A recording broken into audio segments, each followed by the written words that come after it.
ജനീഷ് വരുന്നത് വ്യക്തിപരമായി കുറേയേറെ അതായത് നമുക്ക് എന്തെങ്കിലും കിട്ടുമ്പോൾ ഒരു സന്തോഷം ഉണ്ടാവില്ലേ, ആ സന്തോഷം തന്നെ ജനീഷ് വരുമ്പോണ്ട്. കാരണം ഞാൻ യൂത്ത് കോൺഗ്രസ് പ്രസിഡന്റ് ആയിരിക്കുന്ന സമയത്ത് ഏറ്റവും അധികം പിന്തുണ തന്ന സഹപ്രവർത്തകനാണ്.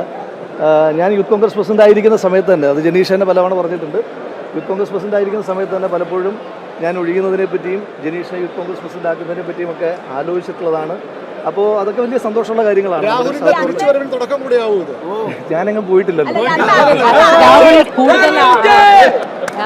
പ്രവർത്തനത്തിലേക്ക് കൂടുതൽ മുൻനിരയിലേക്ക് രാഹുലിനെ വരും ദിവസങ്ങളിൽ പ്രതീക്ഷിക്കാം. അല്ല, നമ്മുടെ പൊതുപ്രവർത്തനം എന്ന് പറയുമ്പോൾ ഏതെങ്കിലും ഒരു രജിസ്റ്റേർഡ് രാഷ്ട്രീയ പാർട്ടിയുമായി അഫിലിയേറ്റ് ചെയ്തൊന്ന് പ്രവർത്തിക്കുന്നതോ MLA ആയി പ്രവർത്തിക്കുന്നതോ MP ആയി പ്രവർത്തിക്കുകയല്ല. രാഷ്ട്രീയ പ്രവർത്തനം എന്ന് പറയുന്നത് രാഷ്ട്രീയമാണ്. ആ രാഷ്ട്രീയം തുടരുന്നതിന് നമ്മൾ മുൻനിര പിൻനിര എന്നൊന്നുമില്ല. നമ്മളെല്ലാ ദിവസവും മുൻപ് എങ്ങനെയാണോ രാഷ്ട്രീയം പറഞ്ഞത് അതുപോലെ തന്നെയാണ് ഇപ്പോഴും രാഷ്ട്രീയം പറഞ്ഞുകൊണ്ടിരിക്കുന്നത്, ഇനിയും പറയുന്നത്. അതിനെന്തെങ്കിലും ഒരു അഫിലിയേഷൻ്റെ ആവശ്യമുണ്ട് എന്ന് അഫിലിയേഷൻ ഉള്ള കാലത്തും തോന്നിയിട്ടില്ല, ഇല്ലാത്ത കാലത്തും തോന്നിയിട്ടില്ല. വലിയ സന്തോഷമല്ലേ? കാരണം മർദ്ദനം വാങ്ങിയ ഒരുപാട് ആളുകൾ പിൻകാലത്ത് MLA മാരും മന്ത്രിമാരും മുഖ്യമന്ത്രിമാരും ഒക്കെ ആയിട്ടുണ്ട്. പക്ഷേ ഇതിൻ്റെ ഒരു പ്രത്യേകത, എല്ലാ ചട്ടങ്ങളെയും ലംഘിച്ചുകൊണ്ട്, എല്ലാ അടിസ്ഥാന തത്വങ്ങളെയും ലംഘിച്ചുകൊണ്ട് ഗുണ്ടകളെ പോലെ മർദ്ദിച്ച ആളുകൾ, ഇപ്പോൾ ആലപ്പുഴയിൽ നിന്ന് വന്ന AD തോമസും കോഴിക്കോട്ട് നിന്ന് വന്ന VT സൂരജുമൊക്കെ ഞങ്ങൾ യൂത്ത് കോൺഗ്രസ് ആഹ്വാനം ചെയ്ത നവകേരള സദസ്സ് എന്ന് പറയുന്ന ആഡംബര അടിയന്തരാവസ്ഥയ്ക്കെതിരായിട്ടുള്ള വലിയ സമരം ഉണ്ടായിരുന്നു. ആ സമരത്തിൽ ഗൺമാന്മാരുടെ തല്ലുകൊണ്ട ആളുകളാണ്. ആ ഗൺമാന്മാർക്ക് തല്ലാൻ പാടില്ല എന്നുള്ള വ്യവസ്ഥയുണ്ട്. VIP നിന്ന് മാറാൻ പാടില്ല, ഡിറ്റാച്ച്ഡ് ആകാൻ പാടില്ല എന്ന വ്യവസ്ഥയുള്ളപ്പോൾ അതൊക്കെ ലംഘിച്ച് നമ്മളിപ്പോൾ സമരം നടക്കുമ്പോൾ മർദ്ദനം ഉണ്ടാകുന്നത് ഏറ്റവും സ്വാഭാവികമായിട്ടുള്ള കാര്യമാണ്. മർദ്ദനം ഉണ്ടാകും, അതൊക്കെ പ്രതീക്ഷിച്ചിട്ടാണല്ലോ പോകുന്നത്. പക്ഷേ ചട്ടങ്ങളെല്ലാം കാറ്റിൽ പറത്തി ഗുണ്ടകളെ പോലെ ഉദ്യോഗസ്ഥന്മാർക്ക് മുന്നിലൂടെ അവരെ പ്രതികളായിട്ട് വരുമ്പോൾ ഈ നാട് അത്തരം കാര്യങ്ങൾ കൊടുത്ത മറുപടിയാണ്. സന്തോഷം. Thank you.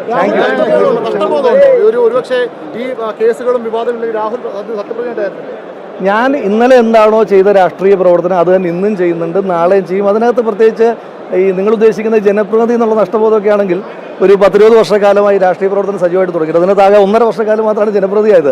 ബാക്കിയുള്ള കാലത്തൊക്കെ ചെയ്തിരുന്ന അതേ രാഷ്ട്രീയം തന്നെയാണ് ഇപ്പോഴും പറഞ്ഞുകൊണ്ടിരിക്കുന്നത്. ഫീൽഡിലിറങ്ങിയുള്ള പ്രചരണം ഉണ്ടായിരുന്നില്ല എന്നുണ്ടെങ്കിൽ പോലും രാഹുൽ സോഷ്യൽ മീഡിയയിൽ, പ്രത്യേകിച്ച് വയനാടുമായി ബന്ധപ്പെട്ടിട്ടുള്ള രാഹുലിന്റെ ഒരു വീഡിയോ ആ രീതിയിൽ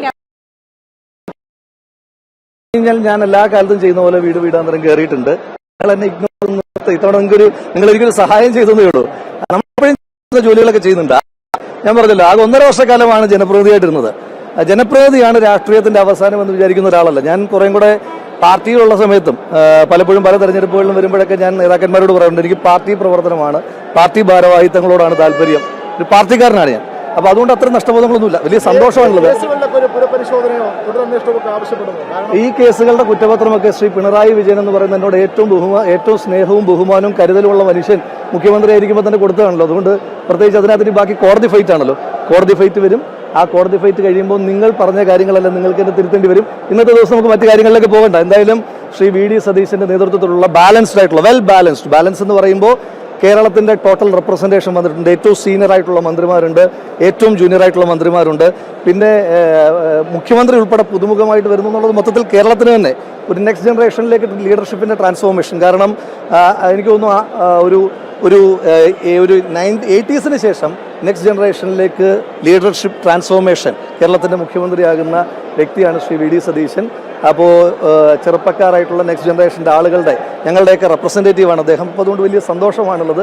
പിന്നെ പല ചോദ്യങ്ങൾക്കുമുള്ള മറുപടിയാണല്ലോ. എത്ര കാലം മാറ്റി നിർത്തിയാലും ജനം വിചാരിച്ചാൽ ഒരു തിരിച്ചുവരവ് ഉണ്ടാകും എന്നുള്ളതിൻ്റെ ഉദാഹരണം കൂടിയാണ് ശ്രീ VD. ശ്രീ ചാണ്ടിയുമ്മന് പോലും ഇല്ലാത്ത നിരാശ നമ്മൾ ആരെങ്കിലും അത് പങ്കുവെക്കേണ്ട കാര്യമില്ല. അദ്ദേഹമൊക്കെ ഒരു ട്രൂ പാർട്ടിക്കാരനാണ്. ശ്രീ ചാണ്ടിയുമ്മൻ ഉമ്മൻചാണ്ടിയുടെ മകൻ എന്നതിനപ്പുറം താഴെത്തട്ടിലൂടെ KSUവിൻ്റെ സംഘടനാ പ്രവർത്തനമായി വന്ന ഒരാളാണ്. അയാൾ ഒരു പാർട്ടിക്കാരനാണ്. എന്നാൽ തന്നെ തിരിച്ചും മറിച്ചുമുള്ള നിങ്ങളുടെ ചോദ്യത്തിന് ഒരു കോമയുടെ ഒരു മൗനത്തിൻ്റെയോ ഒരു സാധ്യത പോലും നിങ്ങൾക്ക് തരാതെ അതിനെയൊക്കെ ക്ലോസ് ചെയ്യുകയാണ് ചെയ്യുന്നത്. ഞങ്ങളെല്ലാവരും വളരെ ഹാപ്പിയാണ്. അതായത് പാർട്ടിയുടെ ഭാരവാഹികളായിട്ടുള്ള ആളുകളും പുറത്തു നിൽക്കുന്ന ഞങ്ങളുമെല്ലാം വലിയ ഹാപ്പിയാണ്. ഞങ്ങൾ ഓരോരുത്തരുമാണ് മന്ത്രിമാരായത്, ഞങ്ങളാണ് മുഖ്യമന്ത്രിയായത്, ഞങ്ങളാണ് MLA മാരായതെന്നുള്ളൊരു ഫീലിംഗ്, ഒരു ടോട്ടൽ ഫീലിംഗ് കേരളത്തിലെ എല്ലാ പ്രോ കോൺഗ്രസ് ആയിട്ടുള്ള ആളുകൾക്കും ഉണ്ട്. കാരണം ഞങ്ങളുടെ ഒരു വലിയ അധ്വാനമുണ്ട്. കേരളത്തിലെ ഓരോ കോൺഗ്രസ്, ഞങ്ങളുടെ എന്ന് പറയുമ്പോൾ എൻ്റെ എന്നല്ല ഉദ്ദേശിക്കുന്നത്, കേരളത്തിലെ എല്ലാ കോൺഗ്രസ് പ്രവർത്തകൻ്റെയും UDF പ്രവർത്തകൻ്റെയും കഴിഞ്ഞ 10 വർഷക്കാലമായി ഞങ്ങൾ അനുഭവിച്ച ഒരുപാട് കാര്യങ്ങളുണ്ട്. ജനങ്ങൾ അനുഭവിച്ച കാര്യങ്ങളുണ്ട്. ജനങ്ങൾ അനുഭവിച്ചതിനെല്ലാം കൃത്യമായി കണക്ക് പറഞ്ഞാൽ നമുക്ക് മുന്നോട്ട് പോകാം. Thank you.